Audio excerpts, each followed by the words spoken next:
terang di sidang Eliezer, tapi Ferdy Sambo masih membantah merencanakan penembakan, melainkan hanya meminta klarifikasi. Tapi yang menjadi pertanyaan adalah mengapa Sambo tidak langsung menanyakan masalah Magelang kepada Yosua sejak masih di rumah Saguling. Ulasannya menjadi topik utama kami dalam Prime Time News untuk hari ini bersama saya Fitri Mekantara. Dan saya Afiri Malik. Kita awali Prime Time News dengan Prime Flash berikut ini.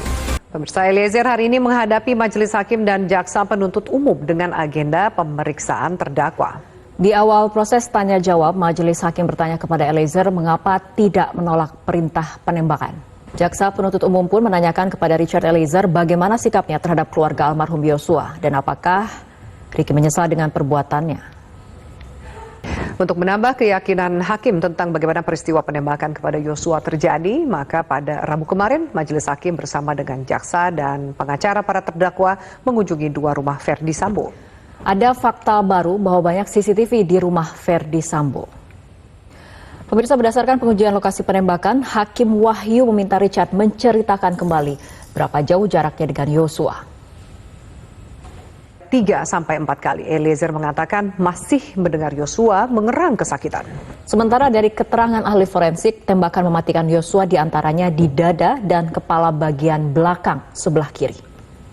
Kedua orang tua Richard Eliezer yakni Sunandak Yunus Lumio dan Rineke Alma Pudihang hadir secara langsung pertama kali melihat anaknya dalam sidang pembunuhan Brigadir Yosua. Sebelum persidangan dimulai, Baradae bahkan sempat memeluk kedua orang tuanya terlebih dahulu. Pemirsa, kubu Ferdy Sambo masih kekeh menghadirkan ahli hukum untuk meringankan hukuman. Sebelumnya, kubu Sambo menyerahkan unduhan dokumen kasus kopi sianida.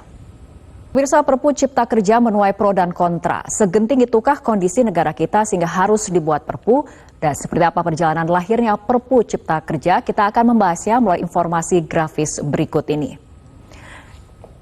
Ya, pemirsa, sebelum kita menjelaskan apa saja pro dan kontra Perpu Cipta Kerja, kita kembali lagi melihat bagaimana ataupun seperti apa proses pengesahan RUU Omnibus Law Cipta Kerja ketika resmi menjadi undang-undang pada kerja dan melihat penerbitan Perpu ini menjadi polemik. Kita lihat kutipan ataupun menegaskan bahwa status kegentingan terkait penerbitan Perpu ini adalah sepenuhnya hak subjektif Presiden. Tidak ada unsur koruptifnya. Dibuat semata-mata untuk melayani percepatan investasi. Perbaikan dengan Perpu sama derajatnya dengan perbaikan melalui undang-undang.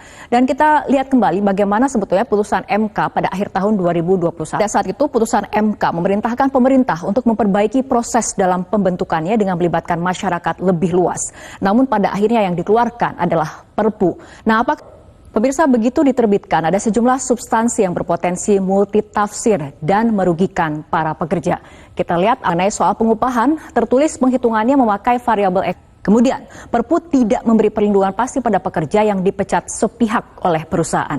Perpu juga menyebut istirahat mingguan diberikan 1 hari untuk 6 hari kerja. Ini berlaku untuk pekerja yang waktu kerjanya 7 jam dalam sehari dan 40 jam dalam seminggu. Lalu Perpu nomor 2 tahun 2022 tidak lagi mengatur kewajiban perusahaan untuk memberikan cuti panjang. Pemirsa, lalu bagaimana tanggapan kelompok buruh terhadap substansi Perpu ini? Kita akan hadirkan perbincangan dan ulasannya, tapi kita ikuti jeda berikut terlebih dahulu. Belum sepekan setelah diterbitkan, Perpu nomor 2 tahun 2022 tentang Cipta Kerja langsung digugat di Mahkamah Konstitusi.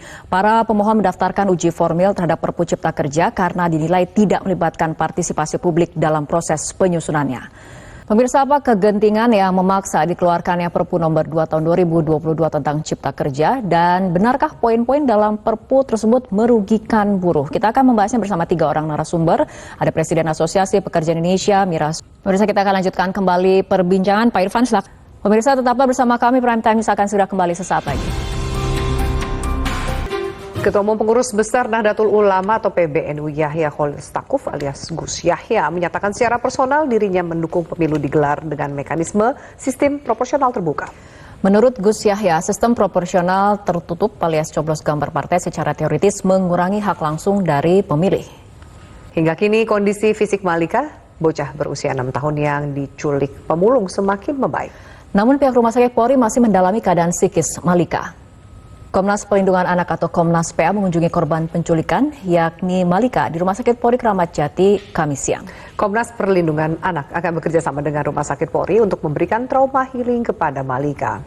Informasi tadi sekaligus juga menutup perjumpaan kita di Prime Time News. Atas nama kerabat kerja yang bertugas, saya Afiani Malik. Dan saya Fitri Megantara mengucapkan terima kasih atas perhatian Anda. Selamat malam, sampai jumpa.